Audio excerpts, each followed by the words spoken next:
Dans la vidéo qui s'intitulait « À qui s'adresse le RAC ?», on a pu évoquer ensemble le fait que, un rachat de crédit, une fois sur deux, permet à nos clients de financer un projet très spécifique. C'est souvent la motivation première à faire la restructuration sans alourdir le budget existant. Très bien. On a aussi évoqué le fait qu'un rachat de crédit se justifie par l'existence de deux prêts amortissables à reprendre. Un RAC, un rachat de crédit, prend un S normalement à crédit. Par exception, un prêt existant plus une ligne de trésorerie affectée à un projet spécifique, c'est un RAC. Dans l'esprit, il n'y a pas de sujet, on a encore des vraies solutions à proposer à nos clients. Mais il arrivera probablement que vous soyez sollicité par des clients qui ont un projet mais qui n'ont pas d'encours de prêt à reprendre. Avons-nous des solutions pour cette typologie-là de clients? La réponse est oui, et c'est ce que je vous propose de regarder aujourd'hui. Alors, on peut imaginer cela avec deux produits distincts, le prêt personnel ou le prêt de trésorerie hypothécaire, ou PTH. Ce sont deux produits qui permettent de financer des projets conso, et uniquement conso, j'insiste, et pas IMO, et qui ont en revanche des vraies différences, je pense notamment au montant et aux durées. Alors le prêt personnel, on va penser très vite à United, à Sofinco.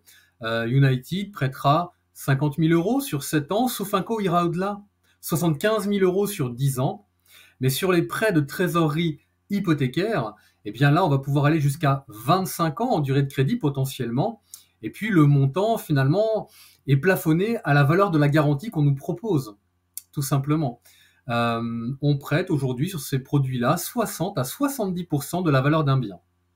Sur les prêts de trésorerie hypothécaire, retenez bien également que on peut multiplier plusieurs projets dans une même ligne. On peut demander 75 000 € pour des travaux, pas plus, car ça reste un produit usure conso, pas IMO. Mais ajouter à cela peut-être 50 000 € pour une voiture et 20 000 € pour les études des enfants. Pourquoi pas? On peut aussi multiplier les garanties pour un seul et même prêt. On peut aussi l'imaginer, il n'y a pas de sujet. À côté de cela, les normes seront un peu spécifiques d'endettement, de reste à vivre. On pense notamment aux normes HCSF, car lorsqu'on augmente l'endettement d'un client, et là c'est le cas, le client n'avait pas d'encours de prêt, il repart avec un nouveau crédit grâce à nous, on est plus soumis au fameux 35%, alors qu'en RAC, 40 voire 45, c'est encore acceptable.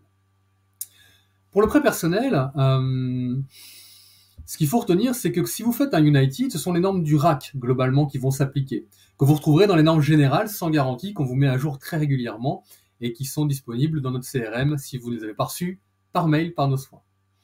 Sofinco, je vous en parle un petit peu parce que c'est un peu plus discret, secret. Sofinco ne souhaite pas dévoiler son outil de scoring précisément, mais à force de les côtoyer, on apprend 2-3 petites choses. Il faut avoir 18 ans, assez logique. Il faut une pérennité des revenus, mine de rien. Il ne faut pas être logé par un tiers à titre gratuit. Par la famille, pourquoi pas, mais pas un tiers. C'est rédhibitoire. Et l'endettement après, c'est 45%, voire 50% si vous gagnez plus de 4 000 €. Les durées, je vous le disais, ça peut aller jusqu'à 10 ans, mais c'est le montant qui fait la durée. Les petits montants sont plus vite plafonnés en durée, des gros montants permettent d'aller plus facilement sur du 10 ans. Attention, moins de 4 000 € de revenus, vous plafonnerez malgré tout sur 72 mois max chez Sofinco. Un prêt personnel, c'est quand même moins de boulot qu'un prêt de trésorerie hypothécaire. Un prêt de trésorerie hypothécaire, c'est comme un RAC. On vous demandera tout autant de documents et l'analyse sera tout aussi poussée.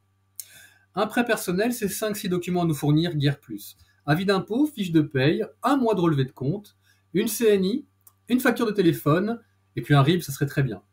Ça, il suffira de nous le déposer quand vous avez fait votre saisie dans Visio à l'espace documentaire habituel.